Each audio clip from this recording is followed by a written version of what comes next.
દૂધપાક બનાવ્યો હોય ને તો એ ઓલો ખરાબ ચમચો હોય ને તો એ દૂધપાકમાં ન નાખે, હા, એને દૂર રાખે કે ભાઈ જો આ દૂધપાકમાં નાખશું ને તો આખા દૂધપાકને બગાડી નાખશે.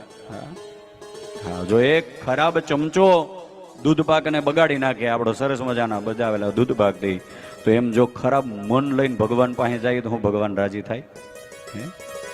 ન રાજી થાય. એટલા માટે સ્વભાવને સુધારવું, કારણ કે આપણે પરમાત્માના ભક્ત છીએ વાલા ભક્તજનો, અને પરમાત્માના ભક્ત છીએ એટલે ભગવાને બહુ સારી તક આપી છે, બહુ સારો સમય મેળવ્યો છે. આ ખરાબ કરવાના તો 100 મોકા મળી જાય, કોઈનું ખરાબ કરવાનું તમને મને ઘણી બધી સાધનાઓ મળી જશે, ઘણું બધું મળી જશે, પણ ભલાઈ કરવાની તક તો ક્યારેક જ મળે.